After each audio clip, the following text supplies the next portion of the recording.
Hello students, welcome back at English Station. If you want complete English lesson, stay connected with English Station. So I am continuously talking to you with 2024 examination days. So आज फिर से मैं आपके साथ एक one short video लेके आया हूँ और आज मैं डिस्कस करने वाला हूँ आपसे वॉइस। वैसे तो आपने कई बार वॉइस इससे पहले भी पढ़ा होगा और आज भी आप ये सोचने में लगे हुए होंगे कि कौन सा स्ट्रक्चर कहाँ लगानी है, कैसे उसे बनाना है। वॉइस आज भी एक कॉम्प्लिकेटेड सा चैप्टर बनकर रह जाता है, बट आज के आप 10-15 मिनट की इस वीडियो में यदि आपके पास कुछ इंपॉर्टेंट करने को नहीं है इससे ज्यादा, तो आज के 10-15 मिनट के बाद आपको वॉइस यू बटर की तरह लगेगा। You can swallow it without chewing, यानी कहते हैं ना उसको पीस ऑफ केक जैसा लगेगा। नहीं तो आपका ध्यान यदि कहीं और है, यदि आप कुछ और सोच रहे हैं तो वापस आ जाए, 10-15 मिनट तक सिर्फ इस वीडियो को देखें, नहीं तो फिर वो काम भी उलझ जाएगा और ये भी। अक्सर हम दो काम को एक साथ करना चाहते हैं और दोनों बिगाड़ लेते हैं। वो कहते हैं ना कि हम जीते जी मसरूफ रहे, कुछ इश्क किया कुछ काम किया, काम इश्क के आरे आता रहा और इश्क से काम उलझता रहा, आखिर तंग आकर हमने दोनों को अधूरा छोड़ दिया। तो ऐसा काम आप भी कर रहे हैं तो अलर्ट हो जाइए और वापस आ जाइए, कोई एक काम कंप्लीट करिए, नहीं तो दोनों उलझ जाएंगे आपके भी। तो वापस आते हैं एंड बात करता हूं मैं आज की चैप्टर की, और वो है क्या, वॉइस सेक्शन। तो वॉइस सेक्शन में आज हम सीखेंगे क्विक कैसे आप किसी भी इंग्लिश सेंटेंस को आप ट्रांसफॉर्म कर सकते हैं पेसिव में। तो एक्टिव टू पेसिव बनाना आपके बोर्ड्स में भी आएगा, एग्जाम्स में आते हैं और कम्युनिकेशन वाले बच्चों के लिए भी रामबाण होने वाला है, तो आप इसे मिस ना करें। तो कुछ कॉमन बेसिक चीजें मैं बताता हूं जो आपकी वॉइस के लिए इंपॉर्टेंट है। ऑब्जेक्ट का होना बहुत जरूरी है। एक्टिव टू पैसिव बनाना है तो ऑब्जेक्ट का होना बहुत ही ज्यादा जरूरी है। There must be an object in active sentence. Active sentence में ऑब्जेक्ट नहीं तो पैसिव बनाने की सपना फुस, बेकार। यानी दूसरी बात, आपकी पेसिव सेंटेंस में हमेशा वर्ब का थर्ड फॉर्म आने वाला है। ये फंडामेंटल कुछ नियम है, मैं आपको बता रहा हूं। ये फर्स्ट ऑब्जेक्ट का होना जरूरी है, सेकंड वर्ब का 3 में होना जरूरी है, नहीं, और थर्ड एक्टिव का ऑब्जेक्ट जो है वो पेसिव में जाकर के सब्जेक्ट हो जाता है। पेसिव में जाकर के सब्जेक्ट हो जाता है और एक्टिव का जो सब्जेक्ट है वो पेसिव में जाकर के वो ऑब्जेक्ट हो जाता है। तो आप ध्यान रखिए, ये 3 फंडामेंटल रूल है। हम बच्चों क्या ऐसा काम है यार, कहां लगे पड़े हो, कितना डीप सोचना है, कोई स्ट्रक्चर नहीं, एक भी स्ट्रक्चर में नहीं लिखाने जा रहा। बिल्कुल ही आसानी से आप किसी भी एक्टिव सेंटेंस को पैसिव में बनाना सीख लो ना यार। तो ऑब्जेक्ट के बिना पैसिव बनाने की ख्वाब ही नहीं देखा जा सकता है। आप बनाते रहोगे, गलत होता रहेगा। जहां भी आपके सेंटेंस में ऑब्जेक्ट नहीं है उसकी कोशिश ही नहीं करना है पैसिव बनाने की, फर्स्ट। दूसरी बात, एक्टिव में चाहे V1 हो, V2 हो, V5 हो, V4 हो, आपको उसको ट्रांसफॉर्म करके भीतरी कर देना पैसिव में। और एक्टिव सेंटेंस को एक्टिव सेंटेंस में जो टर्म बिगिनिंग में आया है सब्जेक्ट के रूप में, वो पैसिव में बाय के साथ चला जाएगा, बाय प्लस ऑब्जेक्ट हो जाएगा। और पैसिव सेंटेंस स्टार्ट ही करना है तो आपको एक्टिव के ऑब्जेक्ट को निकाल के वहां से निकाल लेना पड़ेगा, क्योंकि एक्टिव का ऑब्जेक्ट जो होता है वो पैसिव में सब्जेक्ट बन जाता है। ये फंडामेंटल कुछ नियम है। अब मैं लेके चलता हूं आपके पास बस 5 नियम, यानी कि 48 तरह के सेंटेंसेस। इससे पहले मैंने टाइम एंड टेंस का लेक्चर दिया। 48 तरह के सेंटेंसेस बनते हैं, 3 टाइम 4 टेंसेस। मैंने आपको बताया 4 टेंसेस कैसे होते हैं। यदि आपको अभी भी कॉम्प्लिकेशन है तो उस वीडियो को विजिट करके देख लें। 3 टाइम और 4 टेंस में 4 3 जा 12 कंडीशन बने और हर कंडीशन में 4 सेंटेंसेस बनते हैं, पॉजिटिव, नेगेटिव, इंटेरोगेटिव एंड इंटेरोनेगेटिव। तो आपके हो गए 12 4 जा 48। मैक्सिमम 48 तरह के सेंटेंसेस ही आपके टाइम एंड टेंस में बन सकते हैं। तो अब उन 48 तरह के सेंटेंसेस को पेसिव बनाने के लिए हमारे पास सिर्फ 5 रूल्स हैं। कितने? 5 रूल्स। कोई भी टाइम एंड टेंस से रिलेटेड पैसिव सेंटेंसेस बनाने हैं आपको, तो आपको सबसे पहले चेक करना है कि वह सेंटेंस क्या प्रेजेंट इंडेफिनिट में है। क्या है?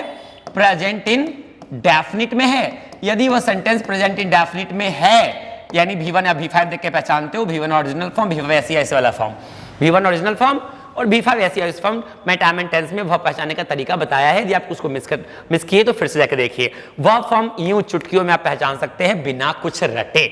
तो यदि आप प्रेजेंट इंडेफिनिट में सेंटेंस आपका है, अब उसको पैसिव आपको बनाना है, तो आप उसमें इज AMR लगाओ और सेंटेंस पैसिव बन के फट से तैयार हो जाएगा। बट फंडामेंटल जो रूल्स है वो जो लगाना नहीं भूलना, सब्जेक्ट ऑब्जेक्ट ऑब्जेक्ट सब्जेक्ट और वर्ब का हमेशा थर्ड फॉर्म में। यदि प्रेजेंट इंडेफिनिट में वो सेंटेंस नहीं है तो पक्का वो पास्ट इंडेफिनिट में होगा। चेक कर लेना आप। पास्ट इंडेफिनिट कैसे पहचानोगे? V2 से पहचानोगे। V2 कैसे पहचानोगे? V3 की तरह दिखेगा, हैज हैव हैड नहीं रहेगा। टाइम एंड टेंस में मैंने ये भी बताया है, आप प्लीज उसको जाके देखना। पैसिव बनाना है तो वॉज या वर में से कोई एक लगा लेना। वॉज या वर में यदि आप लास्ट लेक्चर देखे हो तो पता चल गया होगा कि सिंगुलर कौन और प्लूरल कौन। चलिए आगे हम देखते हैं, यदि पास्ट इंडेफिनिट में भी एक्टिव सेंटेंस नहीं है तो पक्का किसी न किसी कंटिन्यूअस में होगा। और कंटिन्यूअस कैसे पहचानेंगे? V4 देख करके। पैसिव कैसे बनाएंगे? BING लगा करके। यदि कंटिन्यूअस में भी नहीं है तो पक्का किसी न किसी परफेक्ट में होगा। परफेक्ट कैसे पहचानोगे? हैज हैव हैड देख लेना। हैज हैव हैड यदि आया है सेंटेंस में, इनमें से तीनों में से कोई एक, तो पक्का उसके साथ V3 होगा और V3 का होना परफेक्ट में माना जाता है। तो उसे पैसिव बनाना है तो आप उसमें BEN लगा देना, पैसिव बन जाएगा। और यदि परफेक्ट में भी नहीं है तो पक्का मॉडल्स लेके आया होगा कोई ना कोई। मॉडल्स मतलब can, could, shall, should, will, would, may, must, might, you, need, ought, dare. ये 13 आपके मॉडल हैं। कैन, कुड, शैल, शुड, एकदम आराम से बटर की तरह है, हड़बड़ाने की जरूरत नहीं, आराम से सीखते चलो। नहीं, will, would, may, must, might, may, must, might, ये 13 मॉडल से फट से आपको याद हो जाएगा। May, must, might, used, need, ought, dare. Used, need, used का साथ टू आता है। Used, need, ought and dare. Used, need, ought के साथ भी टू आता है, आउट एंड डेयर। ये 13 मॉडल्स, यदि कहीं भी ये 13 मॉडल्स आपको दिख जाए तो इसको पैसिव बनाना है यदि, तो उसमें क्या जोड़ देना है? BE जोड़ देना है। एक बार मैं फिर से हाईलाइट करता हूं, जरा गौर से देखो। एक्टिव बनाने के लिए आपको चाहिए तो एक्टिव में 5 कैटेगरी आपको पहले देख लेना है। जैसे ही आपको कोई देगा एक्टिव सेंटेंस को पैसिव बनाओ तो उसको चेक कर लेना, क्या वो सेंटेंस प्रेजेंट इंडेफिनिट में है, क्या वो पास्ट इंडेफिनिट में है, या कोई कंटिन्यूअस में है, या किसी परफेक्ट में है, या कोई मॉडल लेके आया है।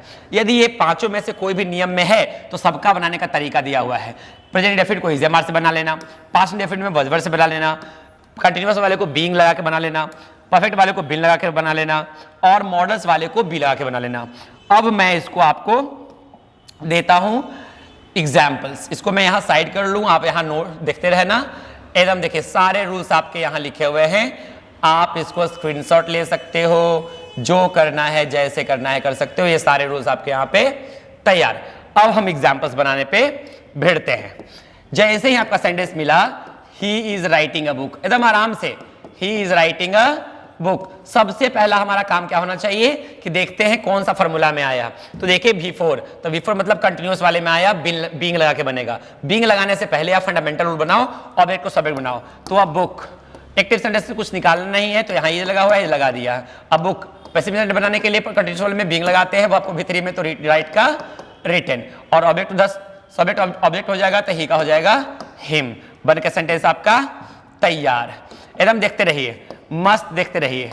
He has done it, he has done it। जैसे ही has have had देखा तो देखा कि परफेक्ट वाले रूल में है, तो परफेक्ट में has have बिन लगाते हैं तो it ऑब्जेक्ट टू सब्जेक्ट बनाया, it has इसका है, लिख दीजिए, बिन लगा के पैसिव बनाते हैं। अब पहले से V3 में है, done by him। एकदम आराम, बटर जैसा है, एकदम मक्खन मक्खन। नहीं, आराम से आप देखते रहो, और भी एग्जाम्पल्स मैं आपको दे करके समझाने की कोशिश करता हूं। आप आराम से देखते रहो, कुछ भी अलग नहीं है, कुछ भी डिफरेंट नहीं है। मैंने लिखा he can do it, he can do it, तो देखा कैन लगा हुआ है तो मॉडल वाले कंडीशन में आया, तो मॉडल वाले कंडीशन में आया तो बी लगा के पैसिव बनाते हैं। तो पहले फंडामेंटल रूल लगाए, इट के साथ कैन लगाया क्योंकि इसका जो है उसको लिखना है, तो कैन, और मॉडल के बाद बी लगता है, वह V3 में जाता है तो डन हो गया। अब बाय प्लस हिम, कितना आसान है भाई, इतना आसान कोई चीज होता है, एकदम बटर, एकदम मक्खन। चलिए आगे देखते हैं, नहीं आगे देखते हैं। एक और एग्जांपल मैं बताऊंगा आपको। He wrote a letter, he wrote a letter, तो ये कौन सा फॉर्मूला में है? प्रेजेंट इंडेफिनिट वाला है नहीं क्योंकि रोट V1 है नहीं, V5 भी नहीं है। हाँ, पास्ट इंडेफिनिट में V2 है, कंटिन्यूअस नहीं है क्योंकि V4 नहीं है, परफेक्ट नहीं है क्योंकि हैज हैव नहीं है, मॉडल तो है नहीं, तो V2 में है। V2 में वॉज वर्ड लगाते हैं, लगा के बना लो ना भाई। A letter was written by him. इससे आसान तरीका आपको यदि कहीं और मिल जाए तो मुझे कमेंट बॉक्स में लिख के जरूर बताना।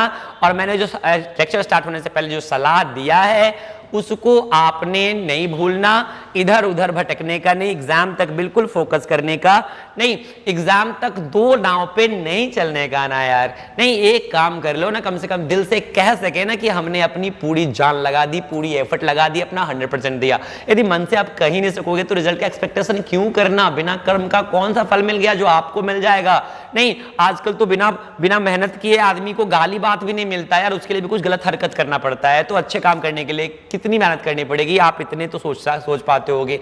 12th के बच्चे, एनडीए डिफेंस के बच्चे इतने मानसिक रूप से कमजोर तो नहीं होते कि अपना बुरा भला ना सोच पाए। हाँ, आप गंदे काम करने में इतने ज्यादा बिजी हो जाते हो कि आप रह नहीं पाते उन चीजों की वजह से। मगर ध्यान रखना, आपको डिसाइड करना ही होगा कि आपके लिए आपका करियर, आपके पिताजी के एक्सपेक्टेशंस, आपके फ्यूचर इंपॉर्टेंट है या उन गलत आदतों की हस्ती, उनकी ताकत बहुत ज्यादा है। आप किसको अपने पास रखना चाहते हो, किसको दूर करना चाहते हो, वो पंक्तियां भूलिएगा मत। मैं फिर से रिपीट करता हूं कि हम जीते जी मसरूफ रहे, कुछ इश्क किया, कुछ काम किया, काम इश्क क्या रे आता रहा और इश्क से काम उलझता रहा, आखिर कर तंग आकर हमने दोनों को अधूरा छोड़ दिया। Stay connected with English station. Love you all, bye bye, see you in the next video.